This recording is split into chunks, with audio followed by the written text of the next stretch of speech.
வணக்கம். இப்பொழுது நம்ம பார்க்கக்கூடியது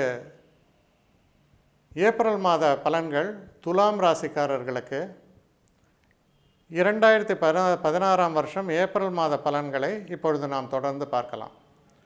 துலாம் ராசி, இந்த துலாம் ராசியுடைய அதிபதி யார் அப்படின்னு பார்த்தா சுக்கிரன். ரொம்ப ஒரு சிறப்பான ஒரு நிலையில் சுக்கிரன் இருக்கார். அதாவது உச்சமாக இருக்கிறார். சரி, உச்சமாக இருக்கிறார், ஆனால் அவர் இருக்கும் இடமும் 6ஆம் இடம், மறைவிடம். இப்போது ஏப்ரல் மாதம், இந்த மாதம் சூரியன் உச்சத்தில் இருக்கார். ஆனால் திடீர்னு மேகக்கூட்டங்கள் மறைக்கும் பொழுது என்னாகும், அந்த சூரிய ஒளி அப்படியே டிம் ஆகும். அது போன்ற ஒரு நிலை தான் இது. அப்போது எல்லா விஷயங்களும் ரெடி, ஒரு பெரிய ஒரு ஒரு ஒரு ஒரு விஷயத்தை நான் சாதித்து காட்டப் போகிறேன். ஆனால் சின்ன சலசலப்பு, அந்த காரியத்துக்கு தடையாக சில விஷயங்கள், இதுவும் தொடர்ந்து இருக்கும். அது போன்ற ஒரு காலகட்டம் நம்ம எடுத்துக்கலாம்.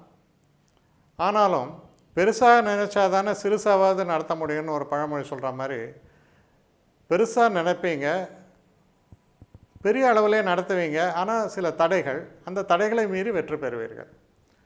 பணம் சம்மந்தப்பட்ட விஷயம் எப்படி இருக்கும்? சிறப்பாகவே இருக்கும். தனஸ்தானம் நல்லபடியாக இருக்குது, பண வரவு தொடர்ந்து வந்து கொண்டே இருக்கும். குடும்பத்தை பொறுத்த வரைக்கும் மனசில் எந்த ஒரு எண்ணத்தையுமே மறைக்க மாட்டீங்க, மனசில் தோணுனதை பேசிடுவீங்க.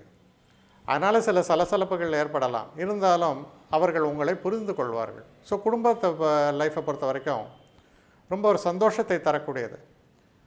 இன்னொரு ஒரு விஷயம் பார்த்திங்கன்னா, நல்ல ஒரு ஞான மார்க்கத்தை காட்டக்கூடிய ஒரு மாதமாக இது அமைந்திருக்கிறது. நமக்கு சில புதிய எண்ணங்கள் உதயமாகுது. அதாவது ஞானோதயம்னு சொல்லுவாங்களே, அந்த ஞானோதயத்தை தரக்கூடிய மாதம். அதாவது த சீக்கர்ஸ் வில் கெட் இட்.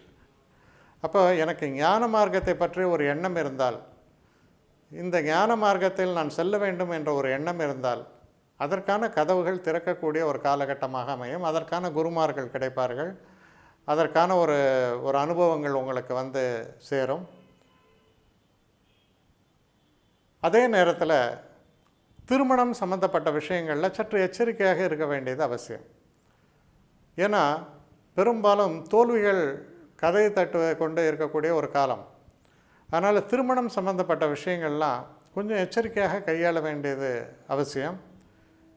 சில நேரங்களில் எடுத்தேன் உடைச்சேன்ற மாதிரி ஏதாவது ஒரு பேசிட்டிங்கன்னா, நீங்கள் எதிர்பார்த்து கொண்டிருந்த அந்த திருமணங்கள் போன்ற நல்ல விஷயங்கள் உங்களாலேயே நின்று போவதற்கான ஒரு நிலைப்பாடு இருப்பதால், அந்த விஷயங்களில் கொஞ்சம் ஜாக்கிரதையாக இருங்க, நிதானமாக செயல்படுங்க. படிப்பு சம்மந்தப்பட்ட விஷயங்களில் ரொம்ப சிறப்பான ஒரு காலகட்டம். இதில் வெளிநாடு போகணும், மேற்படிப்புக்கு செல்ல வேண்டும் என்று நினைக்கக்கூடிய மாணவர்களுக்கெல்லாம் அதுக்கான ஒரு கதவுகள் திறக்கும். அதனால் ரொம்ப சிறப்பான ஒரு ப்ராஸ்பெரிட்டி சொல்கிறோம் இல்லையா, தரக்கூடிய ஒரு மாதமாக இருக்குது. அதே மாதிரி தொழிலில் ரொம்ப நல்ல பேர் கிடைக்கும். இவர் இன்றியமையாதவர், இனிமையானவர் என்று மக்கள் உங்களை நினைக்கக்கூடிய அளவில் தொழில் சம்பந்தப்பட்ட இடங்களில் ஒரு சிறப்பான சூழல் தென்படுகிறது, ஆரோக்கியமான சூழல் தென்படுகிறது. அடுத்து நல்ல ஒரு நண்பர்கள் கிடைப்பாங்க.